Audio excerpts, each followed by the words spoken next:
DaCara Thompson's parents just want her home. It's been hard. It's been hard. When I tell you the details about what happened to DaCara Thompson just keep getting darker by the day, it's downright chilling. Right now, it looks like we may never hear the full truth from the main suspect, Go EZ Mendez. Still under investigation. It appears that DaCara willfully entered a vehicle being driven by Hugo Rene Hernandez Mendez, 35-year-old male out of Bowie, Maryland. The story goes that he allegedly convinced DaCara to get into his car by saying she left her purse behind in her own vehicle. But here's the thing. Her car was parked in a no parking zone, which means she clearly wasn't planning to stay long, and she had even told her father she'd be right back.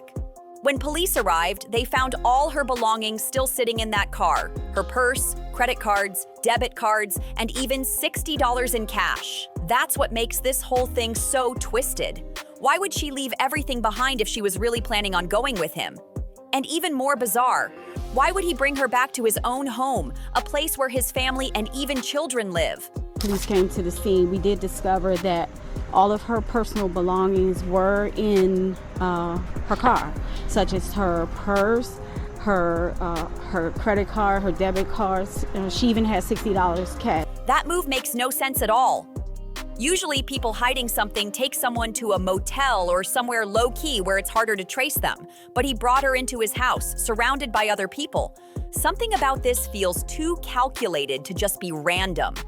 Personally, I don't believe it's all coincidence. The whole situation is sickening, especially when you factor in what investigators allegedly discovered. Other women's underwear found in Mendez's bedroom. Are we dealing with a possible serial predator here? Did DaCara really know this man before their encounter, or was she lured in cold by a stranger? And what on earth could his family members be hiding behind closed doors? This whole thing is dripping with questions nobody seems willing to answer. Of course, this tragedy has sparked a wider, heated conversation.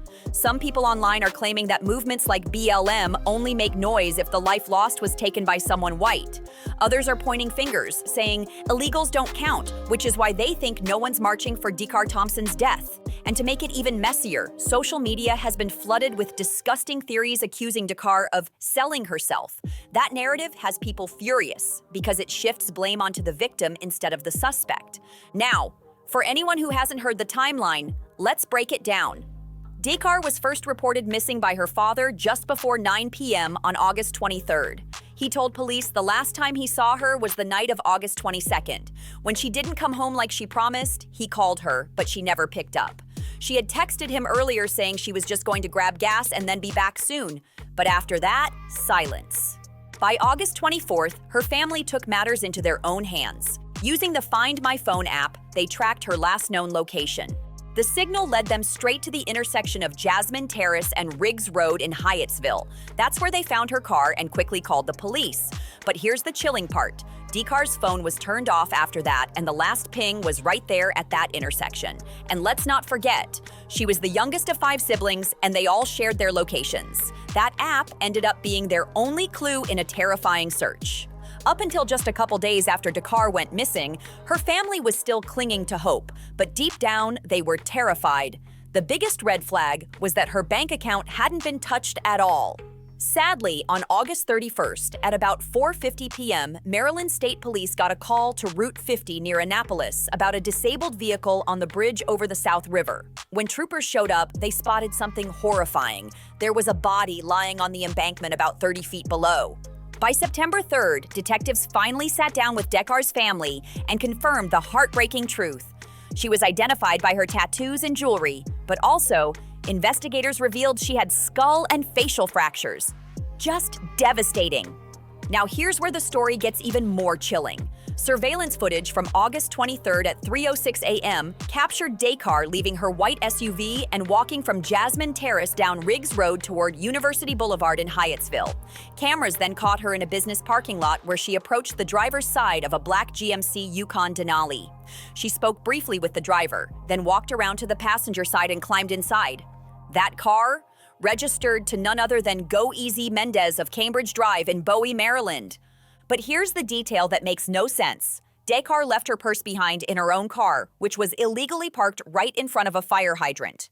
Who leaves their entire purse sitting in a car at 3 a.m. while stepping into someone else's ride?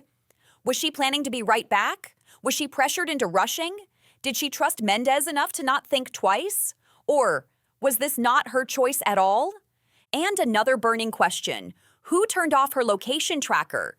Did she do it herself to keep her moves secret, or did someone else have a hand in that?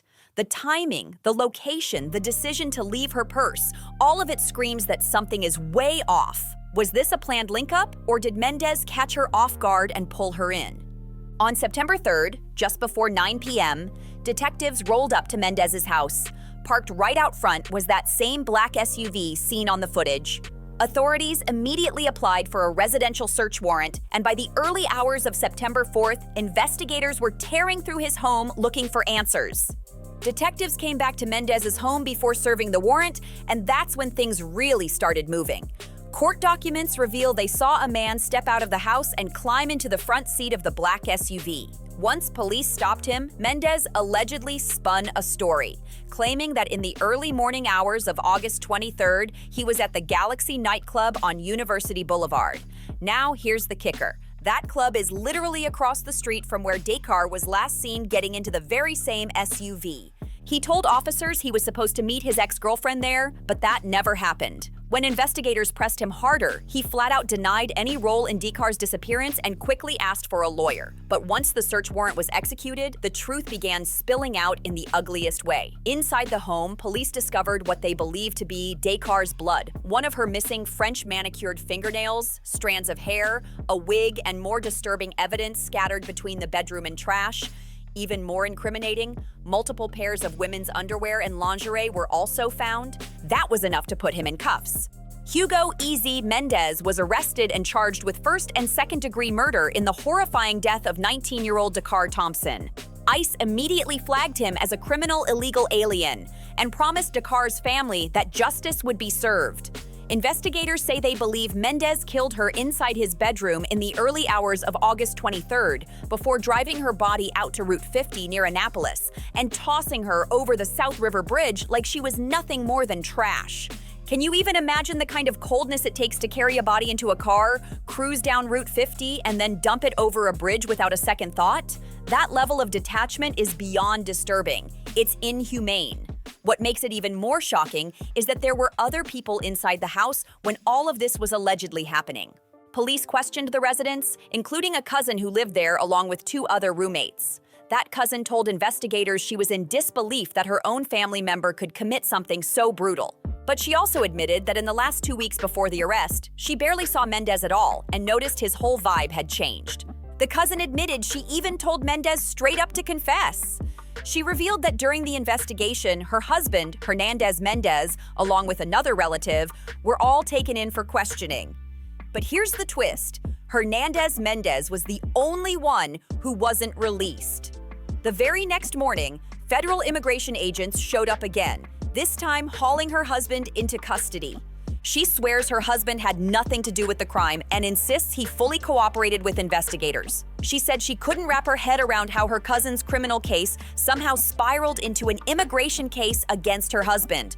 But that wasn't the only strange testimony police gathered. Another roommate told detectives they heard DaCara and Hugo having intercourse, followed by a disturbing grunting sound that made them believe it wasn't consensual. Hours later, when that same roommate woke up and stepped outside, they noticed something odd. The GMC wasn't parked outside. That was strange because, according to them, Mendez never worked Saturdays and his black SUV was usually always right there in front of the house. As for the third and fourth witnesses, they claimed to know nothing about what happened that night. They told investigators they were on the opposite side of the house from Mendez's room and didn't hear a thing. But come on, are we really buying that? The bigger question is, did the people inside that house see or hear more than they're admitting? Are they staying quiet out of family loyalty, fear, or even self-preservation?